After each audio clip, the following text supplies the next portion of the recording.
വിശുദ്ധ മർക്കോസ് സുവിശേഷം അധ്യായം 9. അക്കാലത്ത് യോഹന്നാൻ യേശുവിനോട് പറഞ്ഞു, ഗുരു, നിന്റെ നാമത്തിൽ പിശാചുകളെ പുറത്താക്കുന്ന ഒരാളെ ഞങ്ങൾ കണ്ടു. ഞങ്ങൾ അവനെ തടഞ്ഞു, കാരണം അവൻ നമ്മളെ അനുഗമിച്ചില്ല. യേശു പറഞ്ഞു, അവനെ തടയേണ്ട. ഒരുവന് എൻ്റെ നാമത്തിൽ അത്ഭുത പ്രവൃത്തികൾ ചെയ്യുവാനും ഉടനെ എന്നെക്കുറിച്ച് ദൂഷണം പറയുവാനും സാധിക്കില്ല. നമുക്കെതിരല്ലാത്തവൻ നമ്മുടെ പക്ഷത്താണ്. ഈശോയിൽ ഏറ്റവും സ്നേഹമുള്ള പ്രിയ ദൈവമക്കളെ, ഈ വിശുദ്ധ പ്രഭാതത്തിൽ നാം ദൈവത്തിൻ്റെ സന്നിധിയിൽ പ്രാർത്ഥനാപൂർവമായിരിക്കുമ്പോൾ സൽപ്രവൃത്തിയുടെ ആത്മീയത ധ്യാനിക്കാം. ഇന്നത്തെ സുവിശേഷം കൂടുതൽ ആഴമായി ചിന്തിക്കേണ്ട, മനസ്സിലാക്കേണ്ട, തിരിച്ചറിയേണ്ട യാഥാർത്ഥ്യം ഉൾക്കൊള്ളുന്നതാണ്.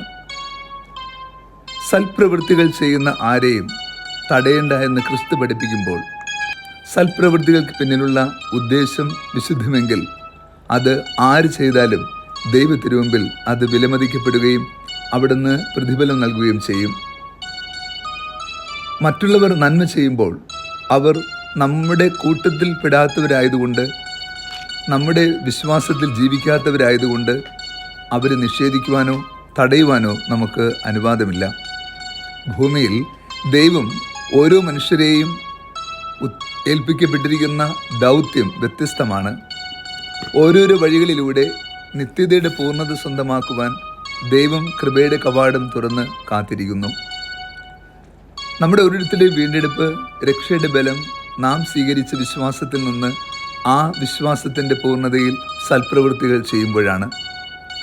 പ്രവൃത്തി കൂടാത്ത വിശ്വാസം നിർജീവമാണ് എന്ന് ക്രിസ്തു പഠിപ്പിച്ചു. വിശ്വസിക്കുന്ന ഏവനും സൽപ്രവൃത്തികളാൽ സമ്പൂജ്യമാകുവാൻ കടപ്പെട്ടവരാണ്. യോഹന്നാൻ്റെ പ്രത്യേകത നമുക്ക് പലപ്പോഴും തിരിച്ചറിഞ്ഞിട്ടുണ്ട്.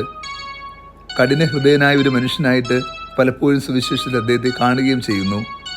സമരിയായിൽ യേശു സുവിശേഷം പ്രസംഗിക്കുവാൻ ചെന്നപ്പോൾ ആ ദേശവാസികൾ യേശുവിനെ സ്വീകരിക്കാതിരിക്കുകയും ആ ദേശം വിട്ട് പോകണമെന്ന് ആവശ്യപ്പെടുകയും ചെയ്തപ്പോൾ യേശു ഉടനെ തന്നെ വഞ്ചിയിൽ കയറി തിരികെ പോകാൻ പരിശ്രമിച്ചു. അപ്പോൾ യോഹന്നാൻ മുന്നോട്ട് വന്ന് പറയുന്നു, വളരെ ക്രോധത്തോടെ, കർത്താവേ, സ്വർഗത്തിൽ നിന്ന് അഗ്നി ഗന്ധമിറക്കി ഈ ദേശത്തെ നശിപ്പിക്കുവാൻ ഞാൻ കൽപ്പിക്കട്ടെയോ എന്ന്. യേശു വളരെ വേദനയോടെ, നൊമ്പരത്തോടെ ശിഷ്യനെ നോക്കി ചോദിക്കുന്ന ചോദ്യമുണ്ട്, എന്ത് ആത്മാവാണ് നിങ്ങളെ നയിക്കുന്നത്? ക്രിസ്തുവിൻ്റെ ഹൃദയം മനസ്സിലാകാത്തത് കൊണ്ടാണ് ഇത്രയും ക്രൂരമായി ക്രിസ്തുവിൻ്റെ സാന്നിധ്യത്തിൽ ഒരുവന് പെരുമാറാൻ കഴിഞ്ഞത്.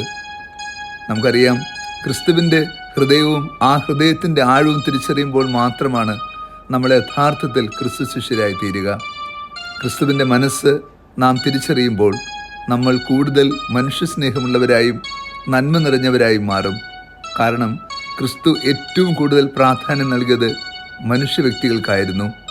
അവരെത്ര തന്നെ ബലക്കുറവുള്ളവരായിരുന്നെങ്കിലും ക്രിസ്തു അവരെല്ലാം ചേർത്ത് പിടിക്കുകയും അവർക്ക് ജീവൻ സമൃദ്ധമായി നൽകുകയും ചെയ്തു.